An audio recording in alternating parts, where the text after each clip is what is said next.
Xin chào mọi người trên cùng.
Hello, good morning, everyone. Good morning, Mr. Metsu, and good morning, everyone. We will give a second for people to find their way in.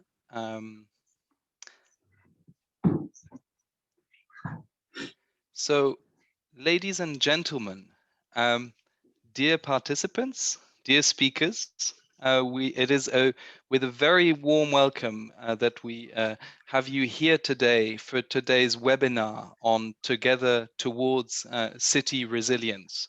The event today is co-hosted by the United Nations Office for Disaster Risk Reduction and ICLEI regional offices.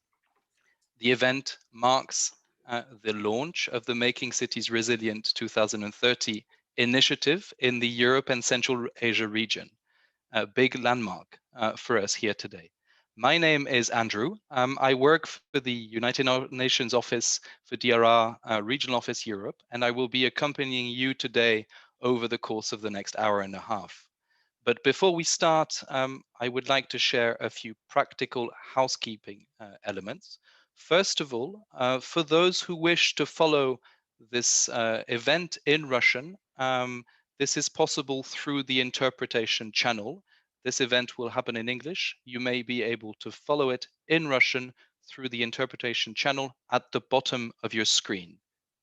Secondly, this public event is being recorded and will be disseminated on our website after the event so that you and your stakeholders can also return to it once this event is over.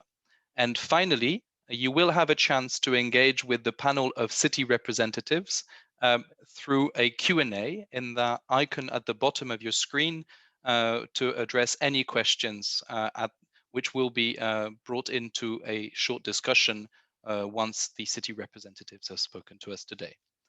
Today's program will be organized around three main parts. Firstly, a set of keynote introductions from our co-hosts today. and moving then on to a panel discussion with 5 city representatives from Chisinau, Moldova, Zagreb, Croatia, Kraljevo, Serbia, Barcelona, Spain, and Greater Manchester in the United Kingdom.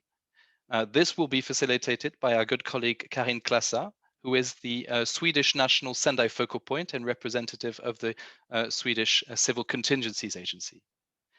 We will then conclude with a few practical insights as to how you can get involved with MCR 2030 in your respective actions, and conclude on the next steps and some of the main observations from today's discussion. So without further ado, I would like to introduce today our first keynote speaker, Ms. Mami Mitsutori. It is an honor to have you with us today. Ms. Mitsutori is the UN Special Representative of the Secretary General for Disaster Risk Reduction, and is also the head of the UN Office for Disaster Risk Reduction.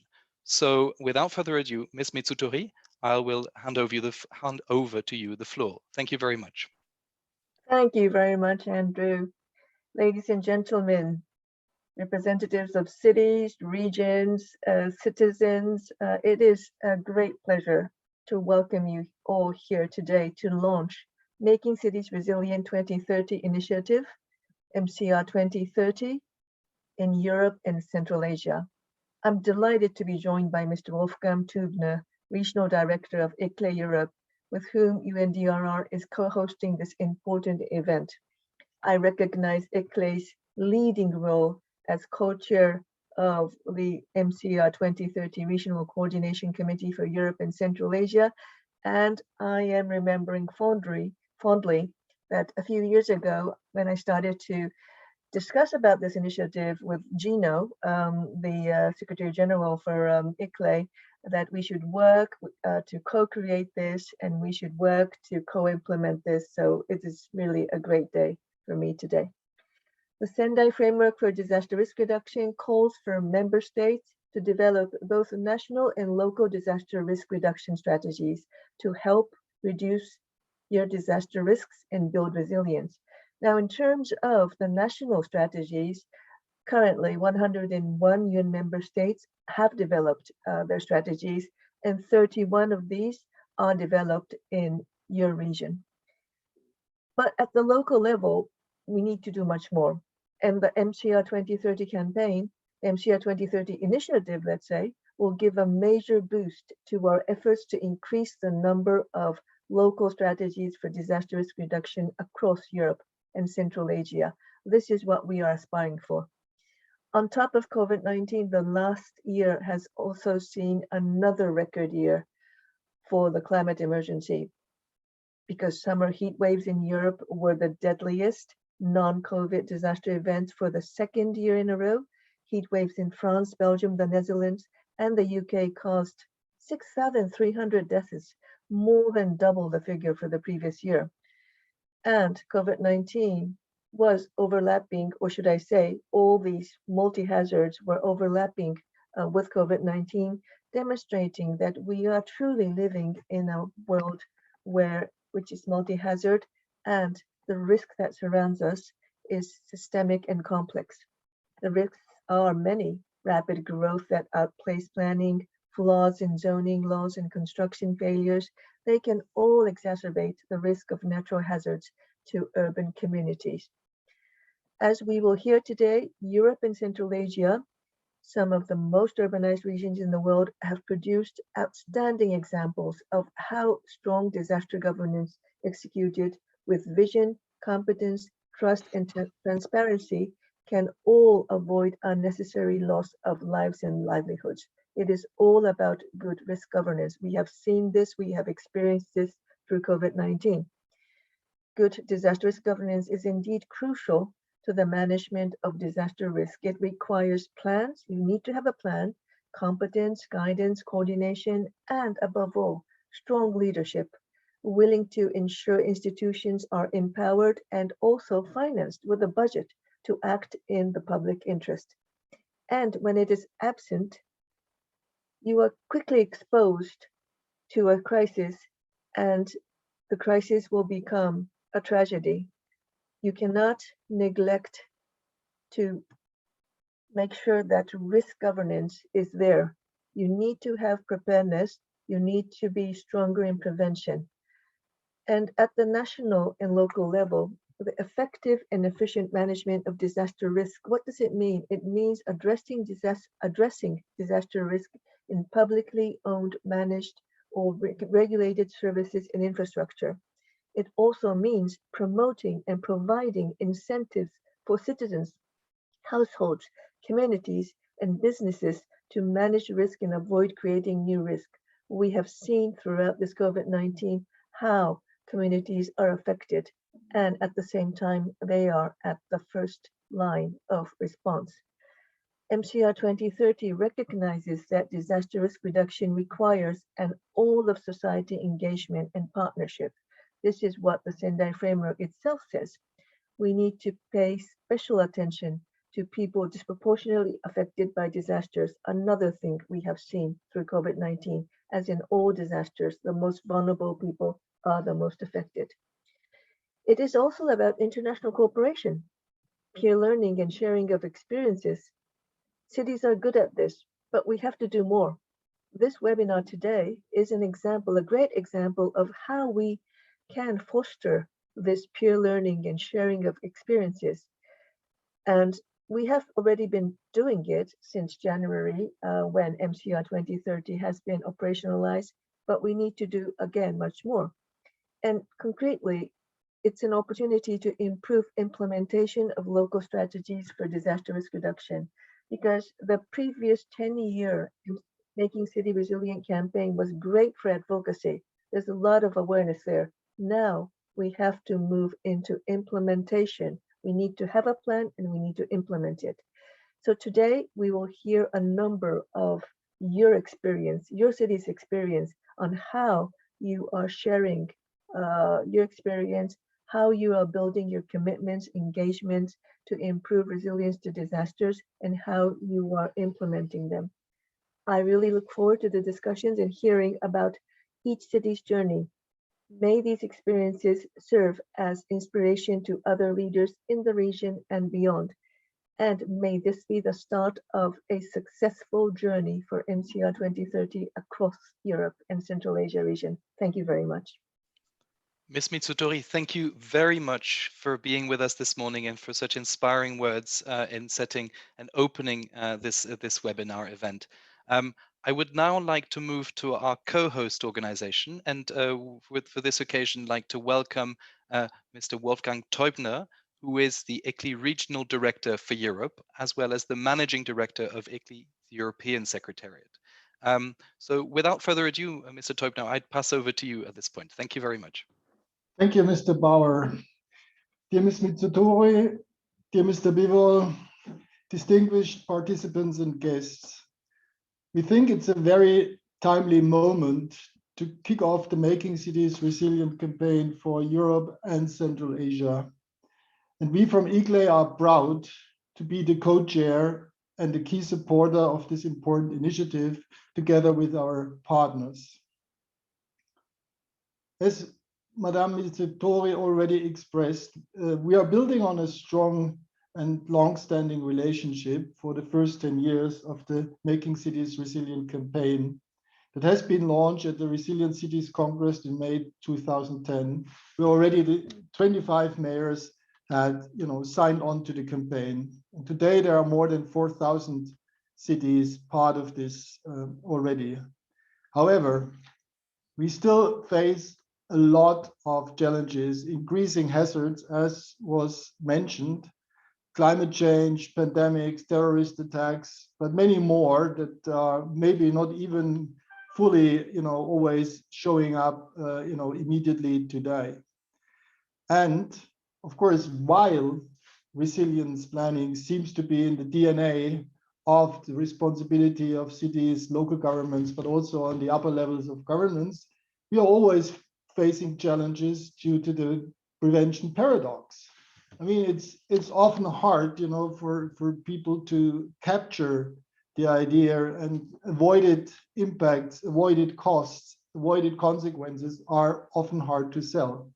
And that's why we need a strong campaign. We need the solidarity among cities. We need the mutual support, and we need the exchange of knowledge, capacity building, and we need the support from the experts with tools and guidance. And this is what we try to certainly achieve with this campaign. We also noted, and I think this was also clearly expressed by Madam Mizzitori, we need to get a bit closer to the city. This is why we also look at this more regional approach, and to also, where cities are sharing challenges, where cities are also, of course, sharing, the region, but also the cultural experience and background. So this should also, of course, strengthen and help the campaign. So we see that there's a number of benefits, I think, for cities to join this campaign. I mean, we drive the political commitment. We create an operational framework that is joint, that is shared by all of the participants. The support, the tools, and of course, we also are, developing resilience hubs. This means there's a chance for leading cities to profile themselves, but also, of course, to show as leading examples, share their knowledge, and basically are leading the campaign.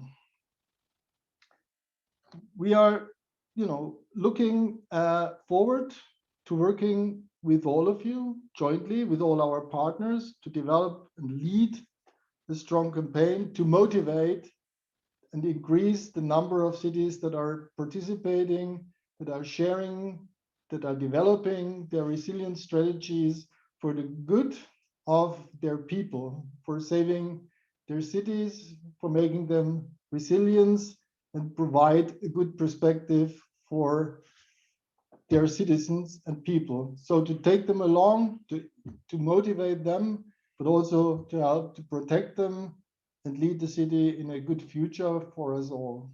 Thank you very much. And we're looking forward to 10 years of successful cooperation. Thank you very much. Mr. Teubner, thank you ever so much for these very encouraging words and really providing a really important sounding board from a key partner on the importance of this initiative. And we do look forward to cooperating with your office over the next years. We thank you for co-chairing this initiative with us. Without further ado, I will now turn to Mr. Bivol, who is the chief of the regional office for Europe of UNDRR. Without further ado, Octavian, the floor is yours. Thank you so much, Andrew. Ladies and gentlemen, colleagues, friends, on behalf of the UNDRR Regional Office for Europe, I'm truly delighted to join my colleagues, Ms. Mizzitori and Mr. Teubner, in welcoming you to the regional launch of the Making Cities Resilient 2030 in Europe and Central Asia initiative. Looking at the list of participants that joined us today, it's incredible to see how many are connected from different parts of the region, but also globally. We really thank you, all of you, for joining us today and for joining us in this journey. As my colleagues underlined before me, the COVID-19 crisis has demonstrated that we must accelerate action on disaster resilience. We cannot afford to go through this again. And we know with the reality of the climate impacts, the risks are increasing every day. We need to recover better and greener. And we need to invest in prevention. We know these decisions are difficult, but prevention saves lives, and we know that for sure. The work being done by the resilient cities and communities across Europe and Central Asia is therefore critical. Ms. Mizzitori introduced the Making Cities Resilient 2030 already. MCR2030, as we refer to it, defines a roadmap for resilience towards safe and sustainable cities and protects progress towards the sustainable development goals for all. As Mr. Teubner has underlined, this initiative is built on the notion of partnership. Partnership is really central to achieving success. In our region, UNDRR is privileged to co-chair the Regional Coordination Committee with ICLEI Europe. Members of the Coordination Committee gather city representatives, networks of cities and national associations, civil society, academia, as well as numerous UN partners. I'm therefore very pleased to sincerely thank our partners from ICLEI, Mr. Teubner personally, and all members of the Regional Coordination Committee for embarking together and joining efforts in our journey. The efforts of the Coordination Committee are being structured along a biennial work plan with actions to support and drive implementation of MCR2030 in the region. The common engagement builds on each organization's expertise and strengths, while observing the main priorities for cities in Europe and Central Asia. Trends such as the climate agenda, digital transformation, and risk financing support cities in raising awareness of their risk challenges, planning better, and implementing their DRR strategies.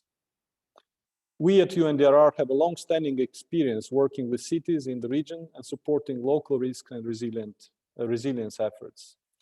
As Ms. Mizutori underlined, the Sendai framework for disaster risk reduction sets as one of its global targets, strengthening of risk governance through strategies for disaster risk reduction and resilience at both national and local levels. Therefore, I'm very pleased to welcome today our distinguished speakers, the Mayor of Chisinau, Mr. Ceban, and representatives from municipalities of Kraljevo, Serbia, Zagreb, Croatia, Barcelona, Spain, Greater Manchester in the United Kingdom, demonstrating the diversity of the region, but also the continuity of the efforts in building disaster risk resilience, and this continuity between the Making Cities Resilient initiative and the new stage of this initiative, which is the Making Cities Resilient 2030. These cities have demonstrated a clear vision for resilience. Through long-standing engagement with UNDRR and partners, they have established themselves as models for resilience in the region. Finally, by joining MCR 2030, they also demonstrated their commitment to work together and learn from each other in every step of the journey for resilience. I would also like to express our appreciation to Ms. Karina Klassa, National Focal Point for the Sendai Framework from the Swedish Civil Contingency Agency, for moderating our dialogue today. The webinar is the first of a number of opportunities to showcase the importance of city resilience in the region. It sets the tone for the successful rollout of MCR 2030 in Europe and Central Asia, with, as an important milestone, the European Forum for Disaster Risk Reduction, which will take place in November this year in Matosinhos, Portugal. The forum will gather representatives of 55 countries and will serve as a platform for governments and stakeholders to exchange experience on successful practices and innovative approaches to prevent, reduce, and manage disaster risks, including at local level. And it will also set a roadmap for 2030 for disaster risk reduction and resilience priorities in the region. In conclusion, allow me to wish all of us a very fruitful learning session from the outstanding work the cities are doing and are going to present today. And we hope that this will inspire all other participants on this call, and perhaps other participants that are not able to attend the call today, to join the MCR 2030 initiative and as a local government or as a supporting entity and partner. I thank you very much, and I'm looking forward to our very productive meeting today. Back to you, Andrew. Thank you very much, Octavian. This brings to a close a set of very inspiring keynote interventions that will help frame the discussions that are about to start. So I would like to thank again Ms. Mizutori, Mr. Teubner, and Mr. Bivol for having joined us this morning for framing this discussion. And this, for me, offers a very natural transition towards the panel discussion we will now hold with the 5 city representatives. Simply as an additional housekeeping, the Q&A will allow you to address the city representatives for the Q&A. If you do wish to share some thoughts on what your expectations are on MCR 2030, please continue using the chat as is going on at the moment. This will be a fantastic source of inspiration for us once this event is over. So with this housekeeping aside, I will now pass on to Karin. Karin Klasse will be the facilitator of this panel discussion. I will invite the keynote speakers to move their videos exactly and ask the city representatives to switch on their videos for this panel discussion. Karin, without further ado, the floor is yours. Thank you very much. Thank you so much. We have a really exciting session in front of us. The purpose of this panel session is to show the diversity of this region in terms of DRR and give us a glimpse of what MCR2030 can offer. In order to do so, we will go on a resilience building journey by virtually traveling to different parts of this region, and through our key panelists, get an insight in their current efforts of resilience building. Our panelists will give us examples stretching from the understanding of risk reduction and resilience to the improvement of strategic planning to reduce risk and build resilience, as well as to take actions and broaden the perspective through cooperation with multiple actors. We will start our journey by inviting our first panelist, Mr. Ian Seban, General Mayor of Chisinau. Welcome. Mr. Seban, as the first city of the European region to join the Making Cities Resilient 2030, the city of Chisinau undertook assessment of disaster resilience to inform a better understanding of its strengths and challenges in the face of disaster risk, and as a part of its recovery efforts of COVID-19. Mr. Mayor, how critical is it for your city to strengthen its awareness of disaster risk, and what do you expect from having joined a network such as Making Cities Resilience 2030?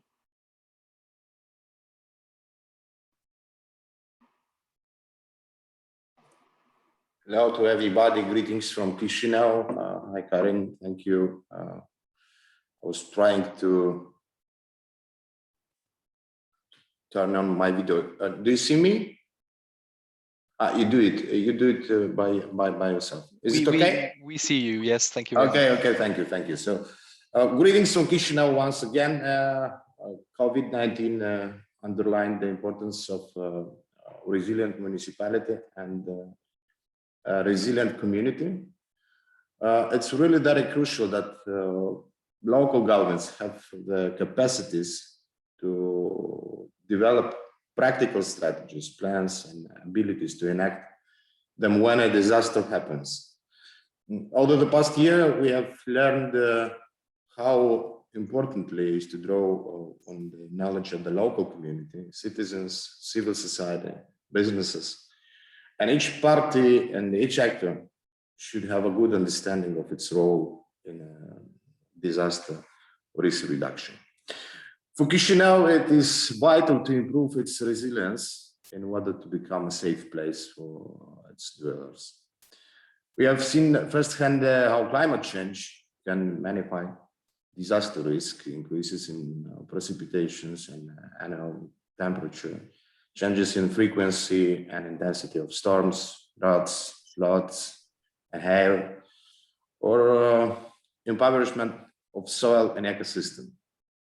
Was hopefully by joining the Making Cities Resilient network and by focusing more on resilient urban design and resilient infrastructure, Chisinau will manage to increase its response capacity and will be better prepared to face any future challenges. If to talk about Chisinau's objectives within the MCR 2030, then of course, we look forward to become smarter and more flexible in infrastructure and other aspects.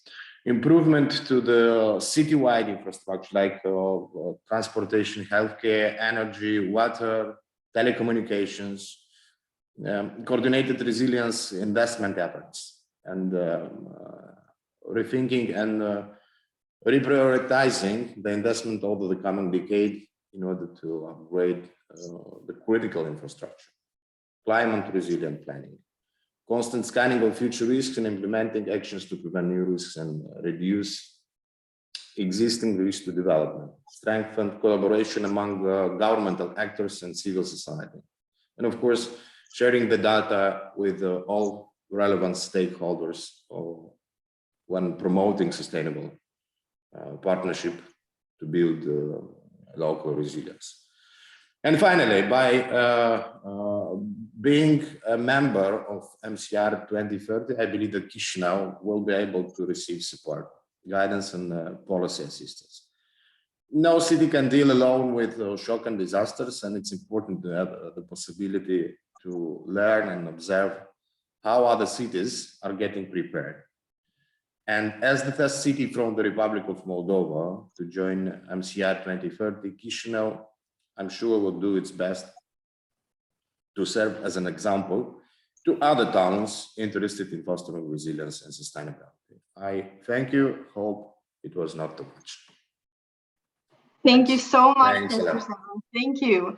And I think it's so interesting what you said about that you can't be alone when dealing with shocks, and that you have to learn from each other. And I think that is the very core of Making Cities Resilience 2030. So thank you so much for pointing that out and highlighting that. Thanks a lot.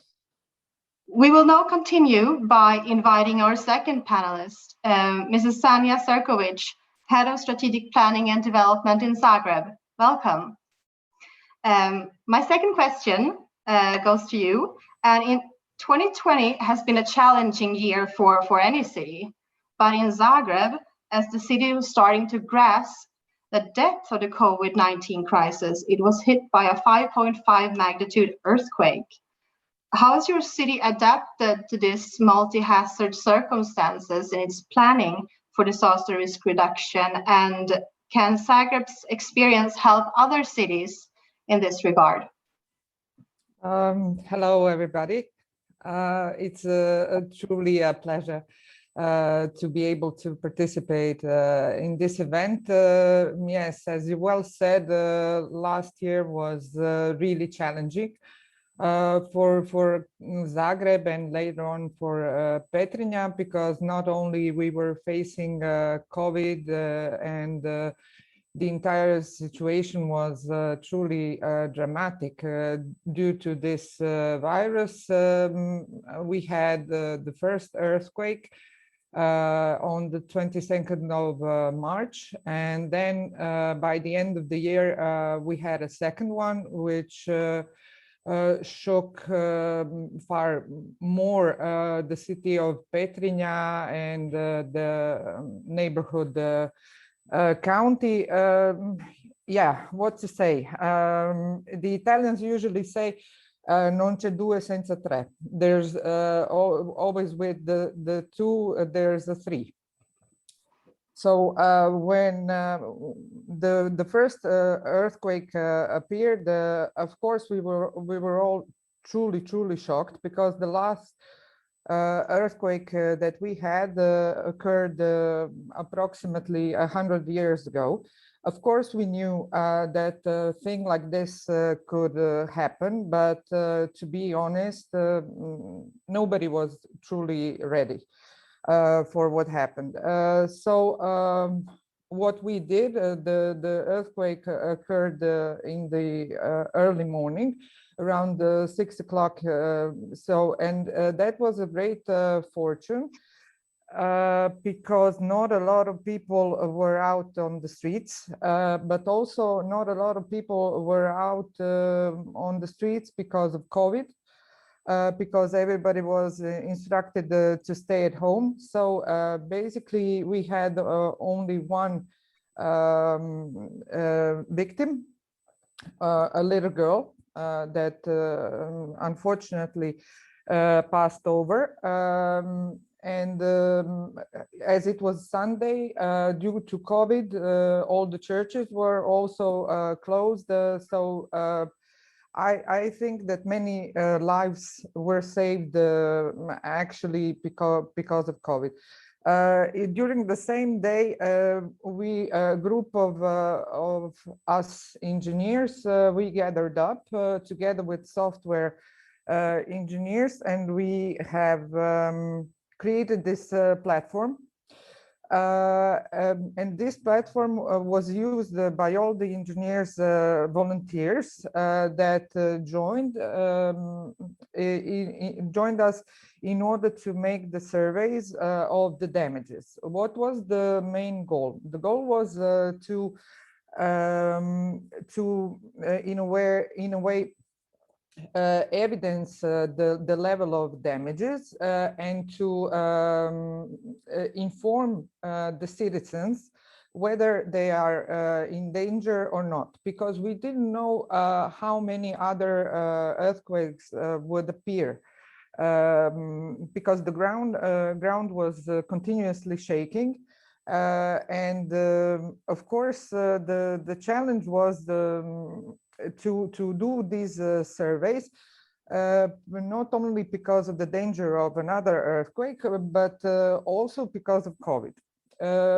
What was the problem? The problem was that we didn't have an information on where the people of the locations of the people who were COVID sick or who were in self-isolation. So the engineers would enter people's homes without having the knowledge whether somebody inside was ill or not. Fortunately, we managed to coordinate with the Ministry of Healthcare in order to have these data.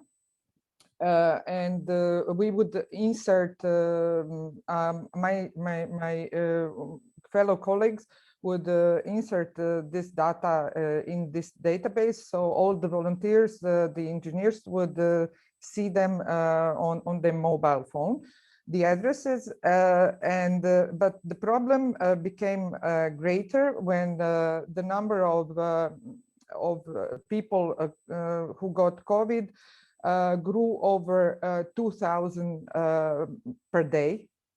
So you can imagine it was truly impossible to follow up. And thankfully, the citizens would inform us themselves whether they had COVID or not. But nevertheless, the engineers kept on doing the surveys, and I think we've done a great job. So when the second earthquake appeared in December in Petrinja, basically what we have done is that I moved to Petrinja literally with my team of engineers. Unfortunately, the ground was constantly shaking, so we took a container and we equipped ourselves with everything, and we started working. Of course, we were smarter than the first time, so we knew actually what to do. But to say it honestly, we didn't have any clear instructions from anybody, and we organized ourselves by ourselves. We didn't have any kind of protocol. Fortunately, we had pretty good database of all the spatial information, and so that was truly helpful. And the thing also that helped us a lot was the fact that because of COVID, people stayed at home. So we had a clear access to all the buildings at all times. And that was really significant because we managed to do the surveys quite quickly. And to say it in the end, what can I say? What this experience, what has it taught us? It taught us that we need to first of all have our house in order, so to say. It is not that insignificant to keep the data about the space, about the buildings in order, and and to continue constantly filling these databases with information, because, for example, we didn't know about the buildings, all of the characteristics. For example, we didn't know whether a building which is drawn on the map is stable, or is it a home? Is it a public building? We didn't know anything. And just to illustrate clearly on the amount of the work that we have done, in Zagreb, we have done around 43,000 surveys, and in Petrinja, we had around 72,000 surveys, and there was around 1,500 engineers doing them. You can imagine the amount of work that has been done. And another thing that we have learned that it is very, very important to use the same language. Said in other words, all the data should be inserted in the same base. Your time is it's time to wrap up now. So if you could please conclude within the next. Yeah, what we have learned is the fact that everybody should use the same platform and the same language, the same way of inserting information in one database. For example, it would have helped us a lot if the healthcare ministry had some information inserted in the same way that we had it. That would have made things a lot easier, and what to say, clear protocols would have been helpful. Unfortunately, we didn't have any, but thanks to the enthusiasm, to the will to help, and generosity of everybody, we managed to affront these situations quite successfully, I can say. Thank you. Thank you so much, and thank you for sharing this experience. It affected so many. It could affect so many people. I'm so glad that it didn't have that many casualties. I think that this is also such an important example on how you through technology can build risk knowledge, and by doing so you can also deal with a multi-hazard circumstance in an efficient and a safe way. So thank you so much for sharing that with us. I will now move over to a third panelist, Mr. Draco Maximovic, who is head of the Civil Protection Department in Kraljevo. Welcome. Thank you. My third question. Kraljevo has pioneered risk assessment and planning in Serbia. How has your engagement with the MCR campaign helped the local resilience agenda in the country and in the sub-region? And what are your expectations regarding the engagement with partners in Making Cities Resilience 2030? Hello everyone from City of Kraljevo, and thank you for this opportunity to speak on this webinar.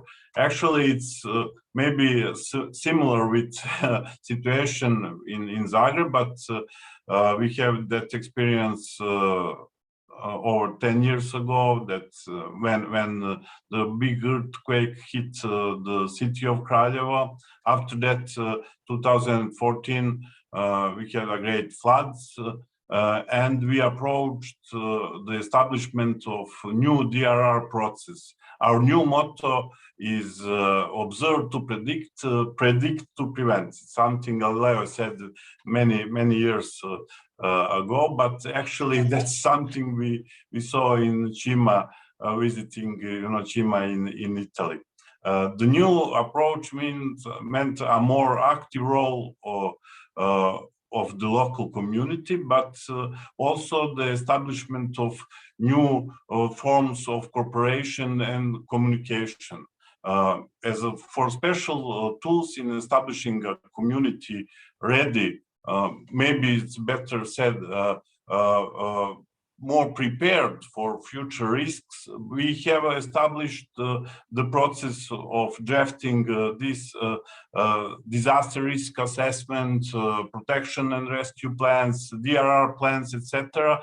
But also we established a first regional center for training civil protection in Rudno near Kraljevo. Cooperation has been established with all entities at the local level. After that, we went a step further with the support of Public Investment Management Office, of course, support from Sector for Emergency Management and Standing Conference of Town and Municipalities, our international partners like UNDP, FAO, World Bank, EU, etc. We have established a special form of intermunicipal cooperation in the field of DRR.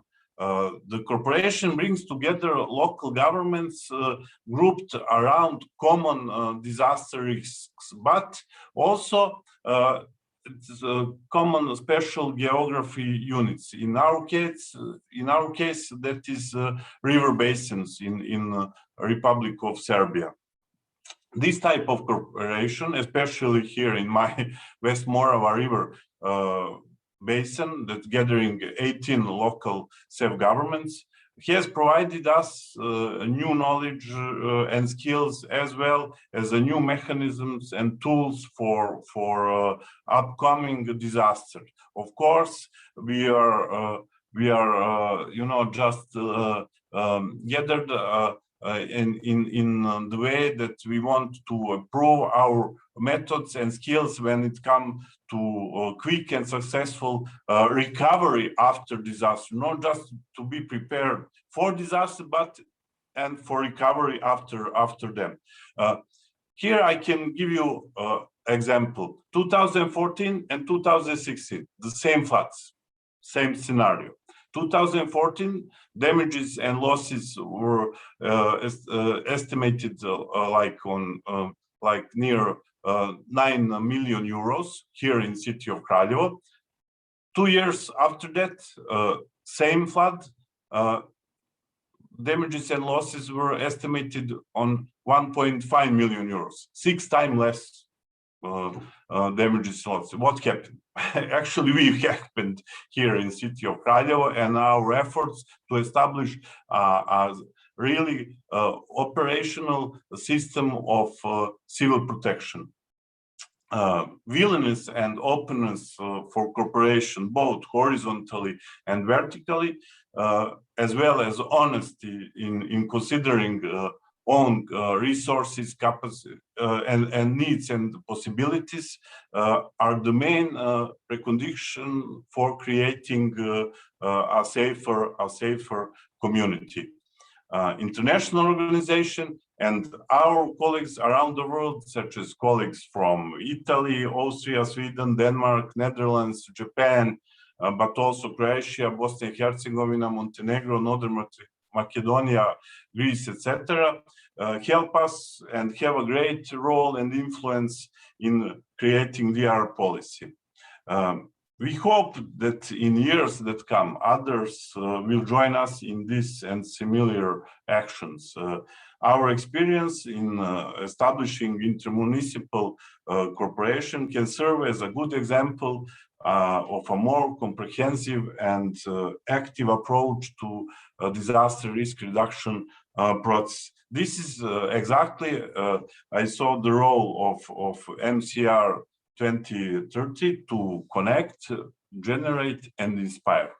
Most of the work is just ahead of us. The network of knowledge and skills does not tolerate limits and finality. And because of that, when you think you are at the end of the process, it's actually time to start over again.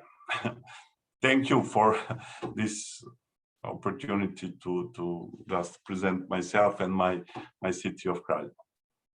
Thank you so much. And I think you really framed what Making Cities Resilient is all about. Building networks, being inspired, sharing knowledge. So thank you so much for that insight. We will now continue our resilience journey through our region by welcoming our next panelist, Mr. Miguel Rodriguez, who is Commissioner for the 2030 Agenda in Barcelona. Mr. Rodriguez, peer learning and experience sharing among cities and partners are central dimensions for making cities resilient 2030. How has peer learning influenced your efforts in driving disaster resilience at local level? And what do you expect a global network such as MCR2030 to provide? Thank you. It's a pleasure being here with you today. And I would like to say that international cooperation in these days is more important than ever, because maybe we are living in a tipping point. The impact of several crises that we are suffering right now take us into this tipping point. Crises such as the environmental one that we are observing its first impacts, the economic crisis, the one that comes from the Great Recession, and it grows due to the actual pandemic, the digital disruption that the pandemic has caused. We have carried out in 7 months the expected evolution in 7 years in the digital sector. 7 months in 7 years. So you can imagine the impacts that this acceleration represents, and the social crisis as a consequence of the previous commented crisis. So we're living in these tipping points, and cities are in the forefront in the answer of this crisis. We are the actors that will have to face the threats and try to overcome them. In such challenging times, cooperation between peers is more needed than ever. We need to work in networks with other cities, with multilateral agencies, with other administrations, with the private sector, and with the civil society to learn about how our partners have solved and are trying to face these challenges. In Barcelona, we are totally committed with this need of cooperation between cities, and we are committed with the need to implement the resilient dimension of our policies. This commitment comes from some time ago. In 2009, we were including the resilient dimension in the building sector, and in 2013, we signed the Making Cities Resilient campaign and started working with UN Habitat. The following year, we created a resilient department in the City Council. And from here, we have included the resilient dimension in the environmental plans and the localization in the 2030 agenda. In this period, together with the UN Habitat, we have engaged in several agreements with other cities, such as Bogota or Tunis. Or we have done projects with cities such as Stockholm and Cologne to learn how to implement bold solutions to mitigate the climate change. Thanks to this kind of cooperation, we have learned how to deploy new policies. For example, MES Barcelona, a new policy with the aim to boost the presence of solar panels in the city and help us to achieve the goal to increase the renewable energy by 50% and reduce the CO2 emissions by 50% in 2030. This new policy, MES Barcelona, is a public-private investment where the City Council, together with private investors, will install solar panels for free for the owners in any kind of roof of the city. We envisage of reducing by 34,000 the tons of CO2. This figure represents the same as we were taking out of our streets 19,000 cars. So these kind of policies have been designed thanks to previous cooperation with other cities, with the private sector and the knowledge sector. When we work together, we can make things happen. Therefore, in Barcelona, we are clearly committed with the need of cooperation, and now we think that we need to make a step forward. We want to create the Barcelona Resilient Hub because the tipping point where we are living needs an increase of exchange of best practices and cooperation between peers. As I said, we need to work together, learn together with other cities, but also with the private sector. Learn how can we put aside our difference and work together and guarantee that this tipping point that we're talking about help us to reach the 2030 agenda, an agenda that if it reaches it, guarantees a more sustainable future. But just one last thing. This cooperation, this working together to include a resilient dimension in our policy has to enlarge its vision. We need to improve risk management, reduce environmental challenges, and manage disaster resilience. These are the key elements in the future of cities. But resilience has to have a new perspective, be including other shapes of the city, such as the economic shape. We need to include resilience in the economic policy, where we need to define a more inclusive, diversified, environmental-friendly economy. In a brief, a more resilient economy. Because we need to remember that all the crises that I mentioned at the beginning need to be solved, have to be solved. And to do so, we need resources. And this will come thanks to a richer economy, an economy that grows, that generates gains, and we, the public sector, have to guarantee that these gains have to be redistributed, have to be shared, guaranteeing that we will not leave no one behind. Therefore, we need a more resilient economy that can face the present and the future crises, and thanks to its gains, deploy resources to reach the 2030 agenda and a more sustainable future. Thank you. Thank you so much for sharing that with us. I think that Barcelona has such an innovative approach, and we are really looking forward to see what Barcelona can offer when you become a hub city. And I also think that what you said about the economic dimension is really interesting and relevant. So thank you so much for that. I will now welcome our last panelist today, Mrs. Kathy Oldham, Chief Resilience Officer in Greater Manchester. Welcome. My question is, how has Greater Manchester's involvement with the Making Cities Resilient campaign influenced the development of your resilience strategy? Thank you. And thank you for inviting Greater Manchester to share our experiences at today's important event. It's a real pleasure to be here and to have an opportunity to participate in both the webinar, but also the implementation of the MCR2030 initiative. To start my answer to the question, I'd like to touch on the importance that we place on our resilience strategy. I mean, as we know, all our cities are impacted by local risks and also by global trends that bring new risks and amplify existing ones.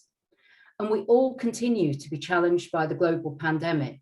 And for some of us, as we've heard, there have been concurrent emergencies to deal with. In our case, it was the potential for significant flooding a couple of months ago, with heavy rainfall driving up river levels and bringing the possibility that some of our largest flood defences would be overtopped. So our experience tells us that if we're to address risks such as this and reduce future disaster risk, our resilience strategies really do matter. We've been involved in Making Cities Resilient since 2014, and resilience strategies, as promoted by the Sendai framework and enabled by strategy development tools offered through MCR, are all about putting resilience at the heart of city agendas. And just last month, Greater Manchester approved a new resilience strategy and an accompanying delivery plan that will guide our resilience efforts through to 2030. So in discussing how Making Cities Resilient has supported this, I just wanted to focus on three themes in particular. I wanted to touch on risk, city-to-city learning, and how wider partners have added value and new perspectives. So to start with risks, working with partner cities as part of MCR, we were privileged to work alongside colleagues in Italy and Portugal to design a city-to-city peer review process to enable cities to work together to establish their resilience baseline and to identify where it could be improved. And in doing so, we learned that we cannot seek to assess the resilience of a city without understanding what risks it's aiming to be resilient to and how this shapes its approach. So, for example, one city we supported to pilot the tool had identified seismic activity as their major risk, and considerable investment has been made to safeguard communities exposed to this hazard. However, a less well-recognised risk was that of having a single source of water fed through snowmelt, and in an era of climate change, the city had far less resilience to drought. And this illustrated to us not only the importance of multi-hazard risk assessments, but also how local risk can be quite geographically specific and unique. And this example serves to emphasize that the way in which the local risk profile for a city is understood and described drives its resilience building activities. And our understanding of risk is the foundation on which the Greater Manchester Resilience Strategy is built. Now, although I've already mentioned some city-to-city learning, I would like to emphasize how important shared experiences across networks such as MCR have been to us in developing our strategy. To give a very practical example, partners in the Netherlands have developed a tool for bringing different parties together to review the resilience of infrastructure projects or other major city investments, and then to strengthen the resilience aspects of those proposals.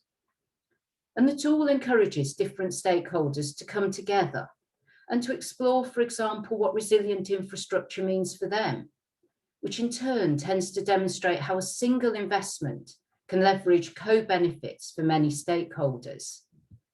It also looks at how infrastructure will contribute to the overall resilience of the urban environment, and also the intrinsic resilience of the infrastructure itself to potential disasters. And practical implementation of tools such as this have been key in informing our resilience strategy and the methods we will adopt in its implementation.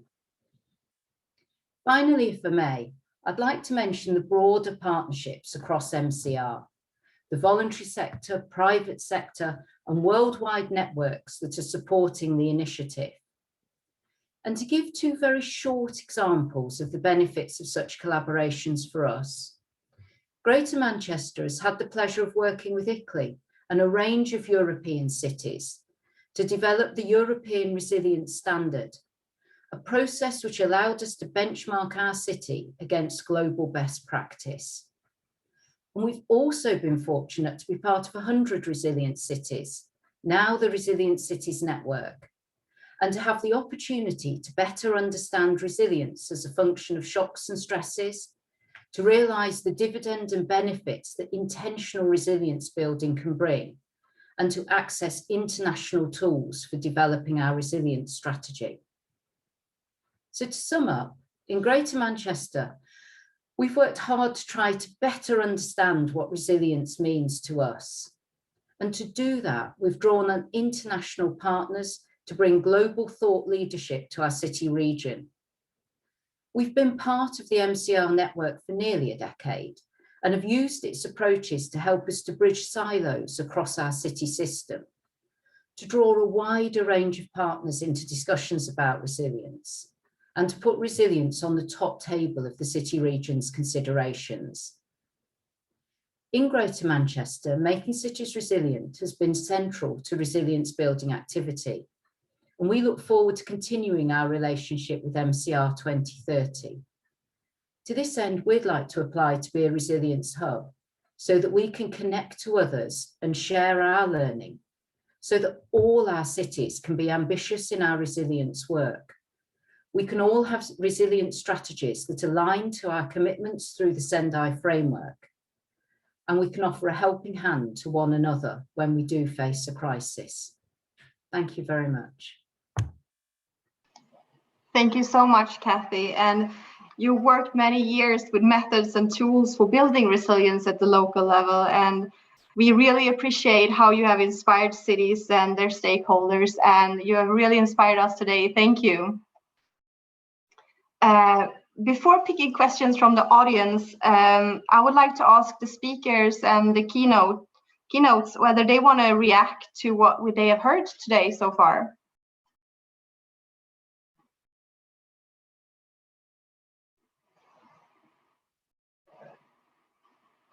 In that case, I'll move on to questions from the audience. The first question that I've had is directed to Sanya. How exactly did you use surveys of building damage assessment to inform people about their vulnerability? What channels did you use to communicate that information? I apologize. I missed the first part of the question. How exactly did you use surveys of building damage? How did you see the building was damaged to inform people about their vulnerability? And what channels did you use to communicate that information? We went personally to see each building, and the citizens would ask for a survey through different channels. They would call us, and we had 3 of my secretaries that were then inserting these demands into the system. Then many emailed us. There was also a special application that we've developed through which people could also require a survey. Of course, as I previously said, the main aim was to, in a way, alert the people if we found out that the construction of the building is seriously damaged, in order to save their lives, because we weren't truly sure whether a new strong earthquake would appear again. But then later on, this database that we've developed was actually the only accurate document that we had in hand. So the law that was created, for example, for the renewal of the damages after the earthquake, relied completely on the data that we've developed. Secondly, when we applied for the Fund of Solidarity, in order to estimate the amount of damages, again, everybody was using this database that we've developed. And so the importance of our work, which we launched because there was it was a response to some threatening risk. The importance of this work grew way out of the proportion that we expected, to be honest. But I'm happy that we managed to answer to all of these disasters that happened so promptly. And what to say, we are far smarter now, and I think I hope we will do better in the future. And as I said previously, we learned that in order to be able to respond quickly, you need to do your homework before. You need to have all the informations more or less on the same place, registered through a same language, through a same code, in order to share the information and to be able to be efficient when needed. No? Thank you so much. Thank you. We have a number of questions coming in, and I think we're gonna take our time until 1:15. We're probably not going to be able to answer all questions, but hopefully some of them. We have another question that I addressed openly to the panel. How do you panelists see both academia and volunteers contributing to the resilience agenda in your city within MCR 2030? If I may? Of course. Yes, I think that academia has a very strong position in resilience, because from academia, from the research centers, from the universities, we are able to do the research that allow us to move into innovation. It's the first step to move into innovation. So of course innovation can come from other sides, but academia, and especially when we're talking about resilience and risk management and all these kind of topics, from the academia, they can give us some insights, some knowledge to face the challenges that we have from another point of view. So I think they're crucial to have them engage in all these policies. Thank you so much. Karen, may I come in as well on that question? Of course. Because I really wanted to say that both academia and volunteers, I think, are absolutely crucial when we're building resilience. So we've worked with a broad number of our universities, University of Manchester, Salford, Huddersfield, and some of the London universities, in developing our resilience work over the last few years. And the scientific understanding of issues such as risk, the thinking that's brought into behavioural insight and how people respond to concepts of risk and behave in disasters, and just the way that the universities will push forward the boundaries on how we think about resilience. I think all of those are really important. With volunteers, again, we can't do resilience without volunteers. And we've worked with people like Save the Children, have done some incredibly innovative work that we've adopted in our schools to try and teach children about risk. And then in the midst of a crisis like COVID, our volunteers have been unbelievably important in helping us to support communities.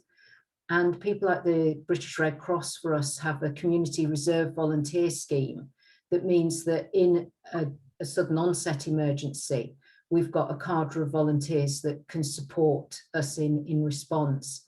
So I think both academia and volunteers absolutely crucial.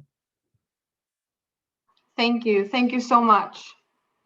I also have another question I think is really interesting. How do you see Making Cities Resilient 2030 to play a role in addressing cascading risk in the city resilience efforts? I addressed this to the whole panel about cascading risks in the city resilience effort.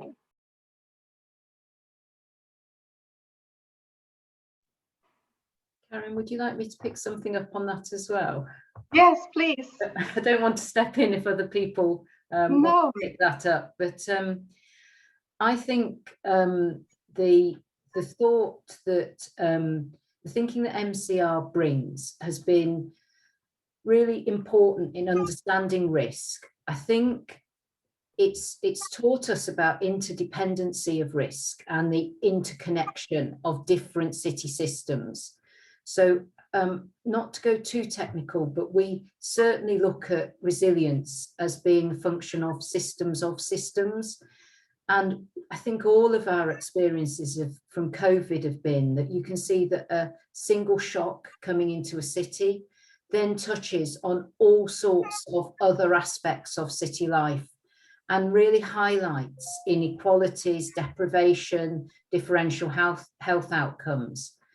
So I think when you look at risk, you have to look at it as not just a single entity in its own right, but something that touches all parts of a city system and needs a response from all those different areas.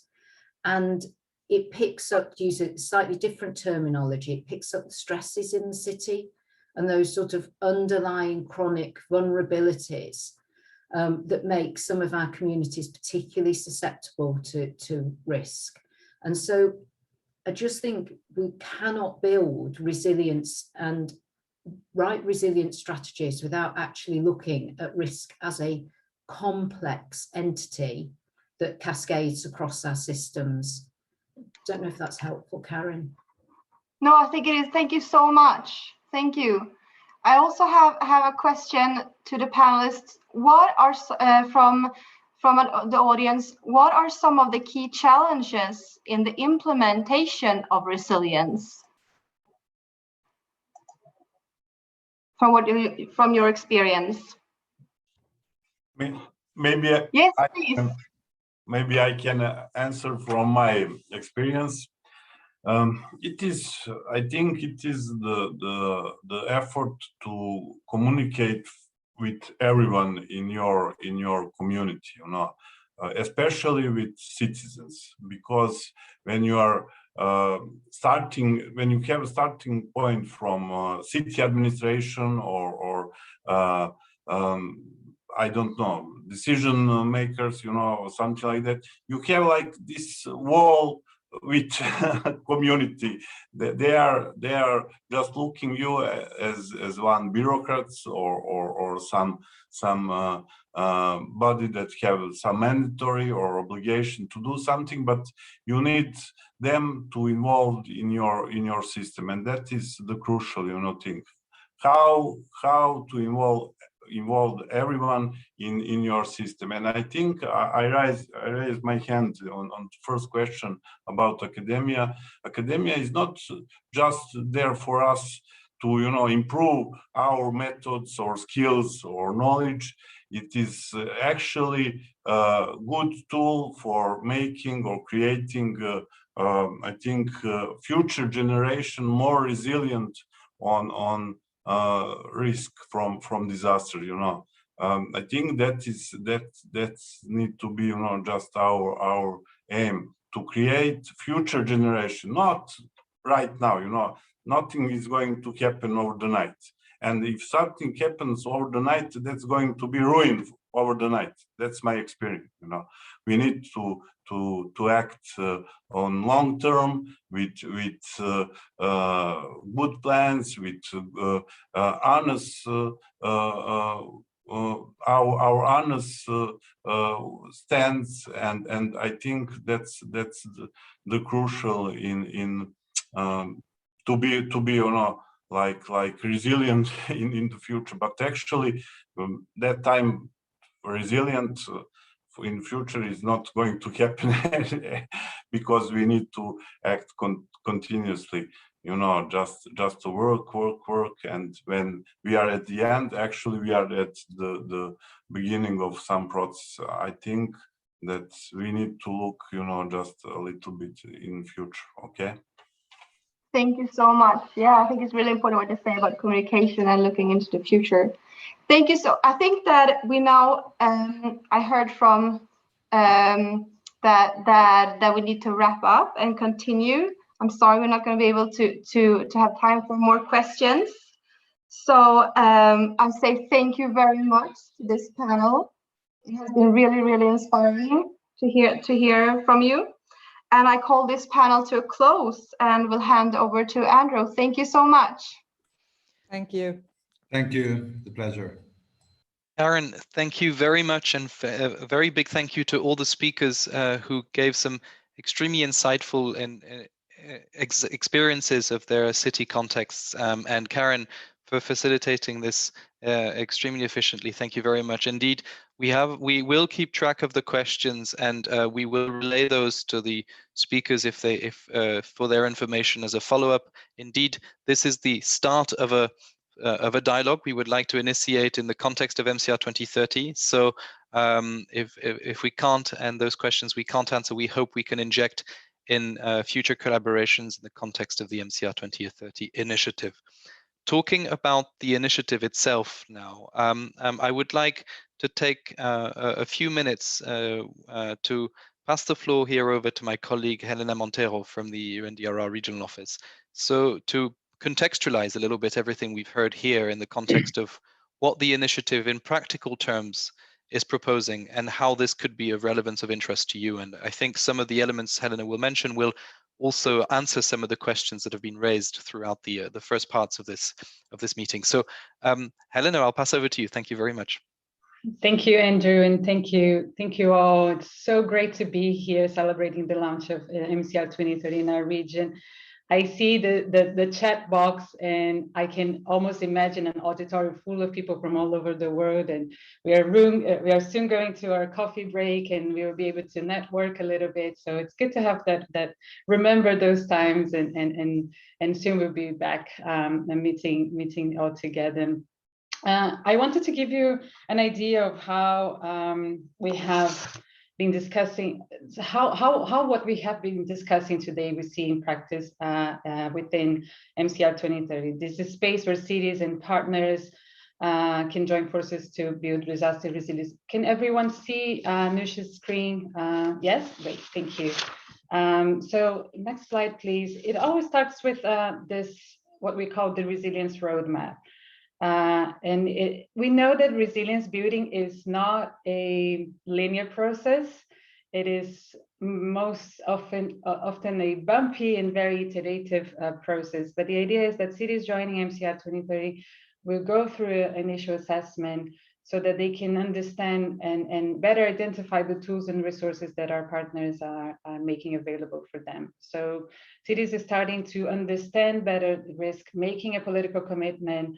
We call it cities on stage A. Cities know better. Cities that are undergoing a strategy, resilience strategy development process, a DRR plan, are cities that are planning better, cities on the stage B, and then a very strong focus on implementation on the initiative with cities that are already that needs the kind of resources in terms of financing, in terms of project preparation, project implementation. So this is all kinds of the resources that we see in our partners in the platform. Next slide, please. We spoke a lot about the support of partners in this initiative. It takes a leadership commitment. It takes we don't want to reinvent the wheel. But one of the key elements of MCR 2030 is really the notion of twinning with other cities and sharing knowledge and supporting each other. And I am so pleased to see Greater Manchester and Barcelona already announcing their commitment to becoming a resilience hub, because this is a concept that builds on next slide, please. It's a concept that builds on the role of on role model cities, which is a concept that we had on MCR campaign, but it brings an element of a strong commitment from the city to bring resources, to really become a partner, to really add this proactive element from these champion cities into effectively and very intentionally supporting their peers. So a city to become a resilience hub needs to be a city on stage C. And trying to respond a little bit of the questions that we had on the Q&A, so many amazing questions. I think it was Elena, my beautiful name, who mentioned this. A city to become a resilience hub needs to be a city on stage C, needs to be a city that has already is in a stage of implementing resilience. And the idea with the peer learning is that MCR 2030 can become this trusted environment where city to city, supported by the partners, can come together and share their struggles, share their mistakes, and then inspire each other in their resilience building process. Next slide, please. This all can only be done as in partnership. So we are very pleased to have a global partnership with very strong institutions, NGOs, academia. Next slide, please. And in the region, I'm showing here the composition of our regional coordinating committee, which is our trust, again, our steering committee that is helping us, the secretariat as UNDR, to implement MCR at the regional level. So as you can see here, we have different international organizations, we have UN family members, we have leading championing city governments, and the diversity of the RCC Europe shows the diversity of supporting entities in MCR 2030. So I really encourage all the representatives of different organizations, private organizations, NGOs in the regions to join MCR as supporting entities. The idea is that this is a platform where cities and partners can collaborate and offer their services, offer their support tools and resources to cities that are committed to building resilience. Next slide, please. I will go really quickly on some of the tools that cities will find within MCR2030 that are available for their resilience building process. One is the scorecards, the assessments that UNDR can do. This is a very good tool to start a process, to understand your risks, to bring into a room different stakeholders that are necessary for your strategy development process. Next slide, please. I'm not going to go into detail. Next one, please. But I wanted to just stop on the next one to talk a little bit more about this city-to-city peer learning. Greater Manchester mentioned this. Kathy mentioned this on her intervention, and it's really a tool that has helped different cities to review the process that other cities are doing and learn from each other. We know how much this being able to talk to another practitioner, to another city that is going through a similar challenge, but has different budgets and power within to deal with that, can be very helpful to hearing from other cities. Can you go to the next slide? And this is my pledge to you to really join MCR2030, your cities to join. We are in a big recommitment process with cities. This is a 10-year initiative. Partners are joining, so I invite you to come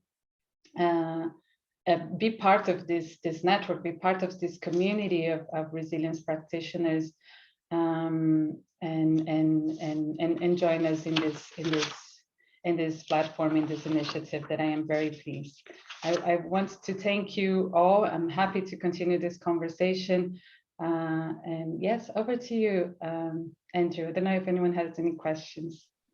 Helena, thank you very much, and I think this really provides some context and allows also for the audience to put faces on names and faces on roles in terms of between Helena and myself. You here have the UNDRR team working on local resilience activities from our regional office. So we'll be very happy to have any follow-up discussions with you on some of these opportunities raised here by Helena.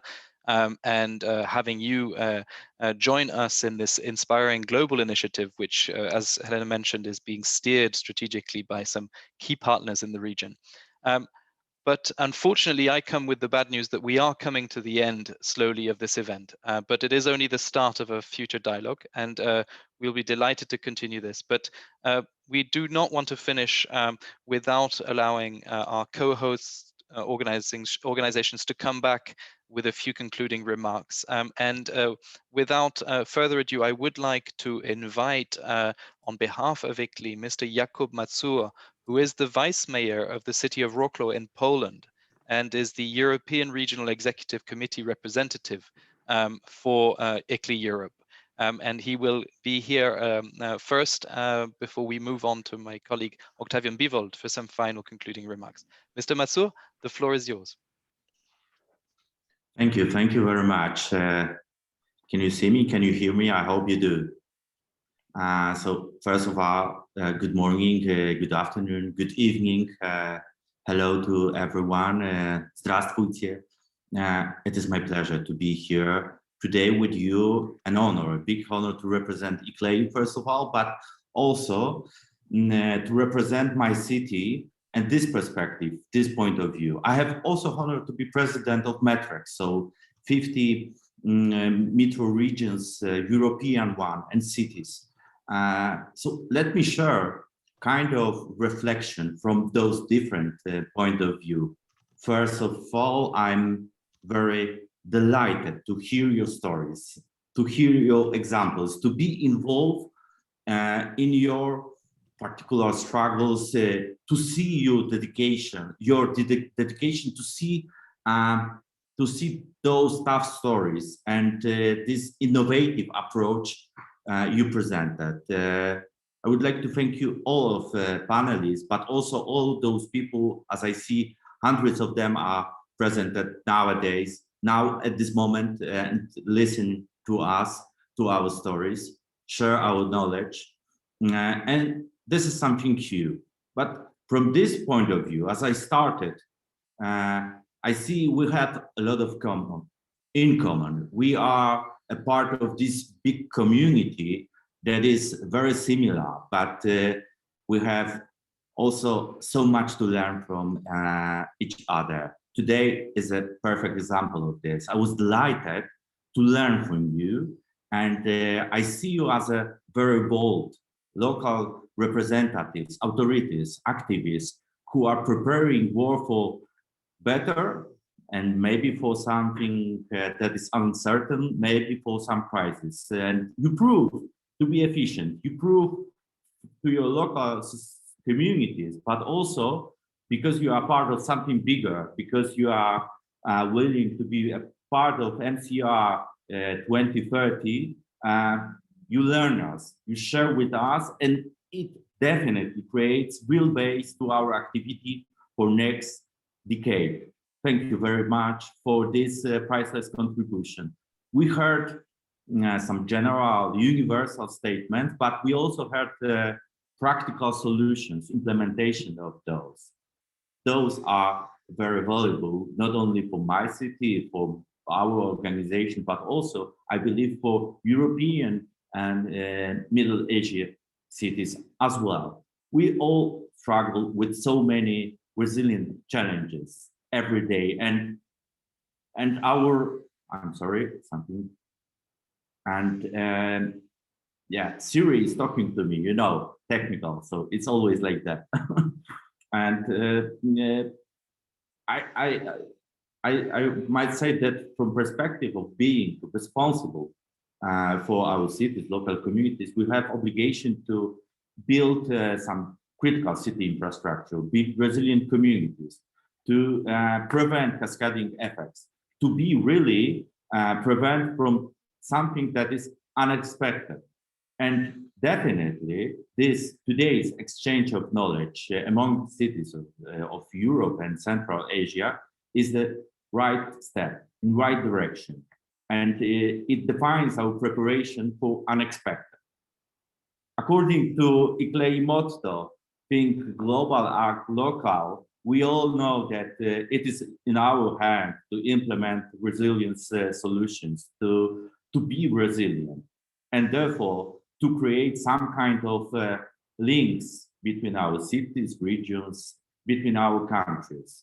There are several benefits coming from networking around MCR 2030. We can put it on different dimensions and different levels. For sure, MCR 2030 provides some operational framework, including tools and support, and it is crucial and very important, especially for those who are at starting point, who are trying to gather and be aware of best practices, not to waste time, of course. Creating resilience in our cities makes strong regions, make strong networks, so make strong Europe and Middle Asia as well. There is also economical point of view. So we are trying to put some crucial knowledge about funding, about particular projects that we can finance with some specific tools that some of us has experience, and some of us are just ahead to build kind of business plan or maybe strategical founding plan for future times.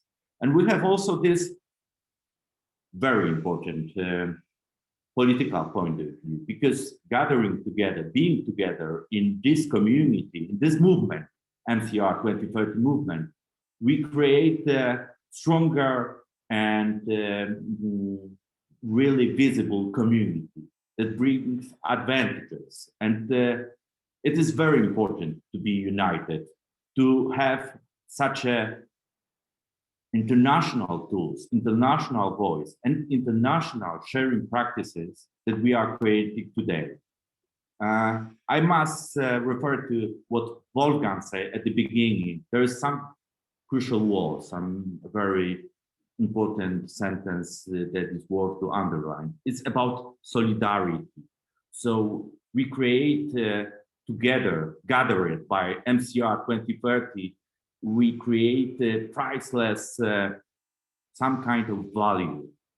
And then from this value comes some kind of fast track, because we have no time to lose.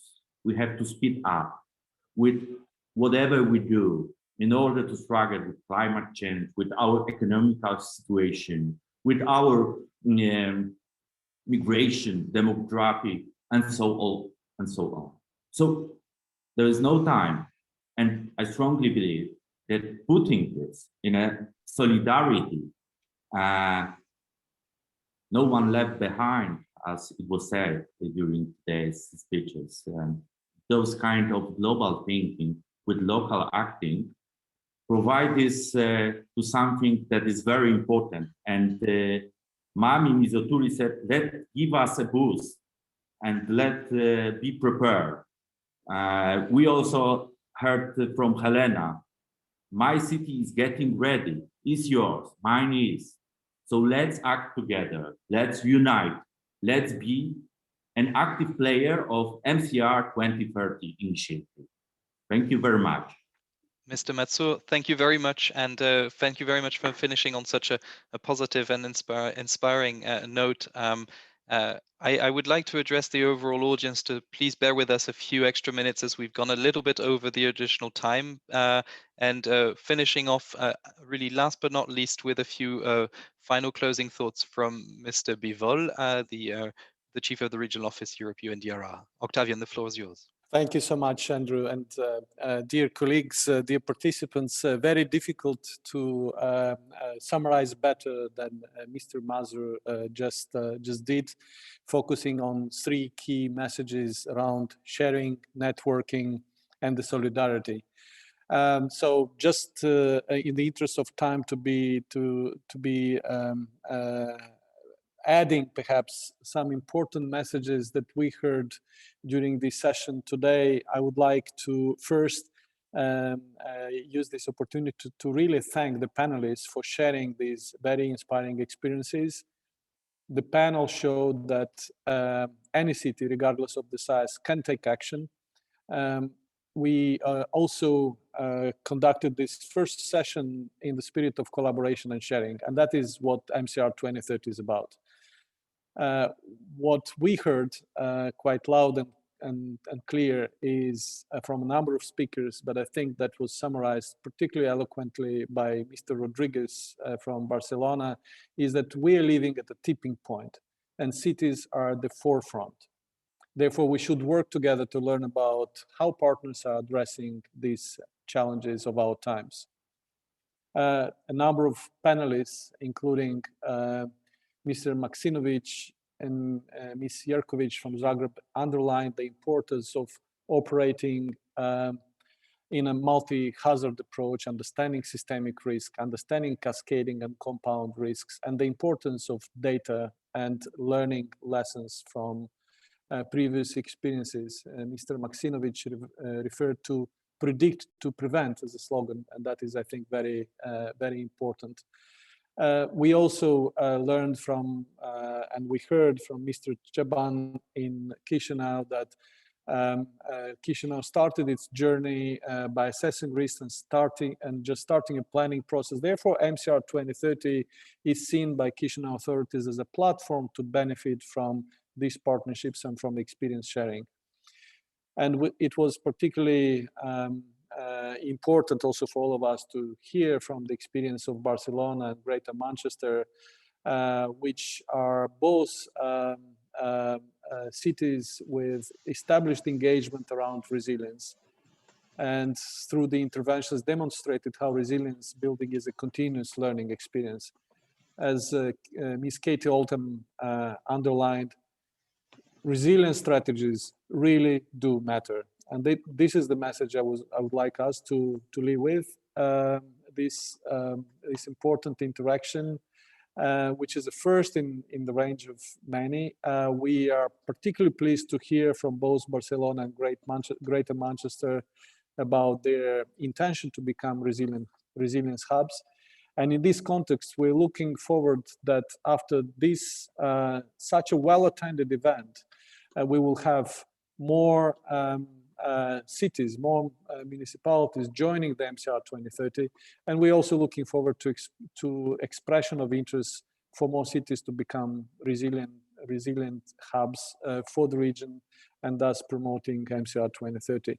In conclusion, I would like to really thank ICLE Europe for co-hosting this event.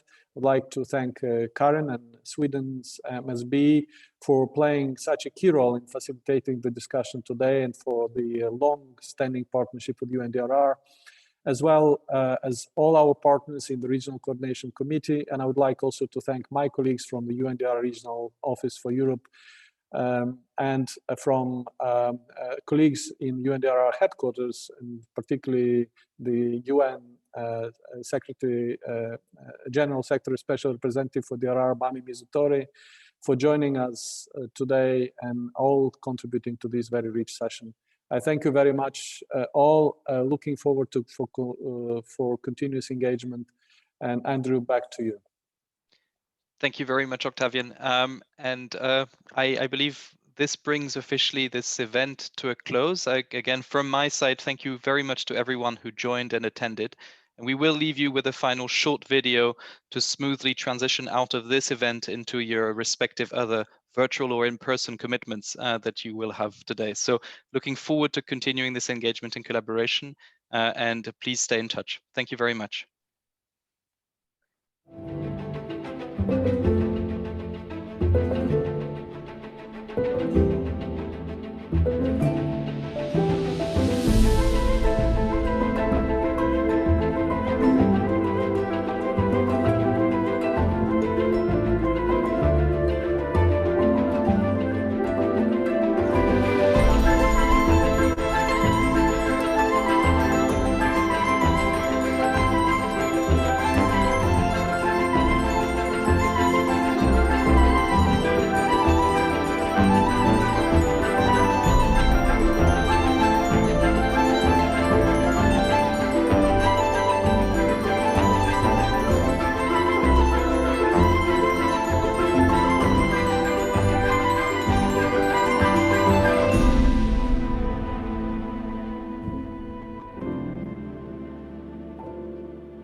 Thank you.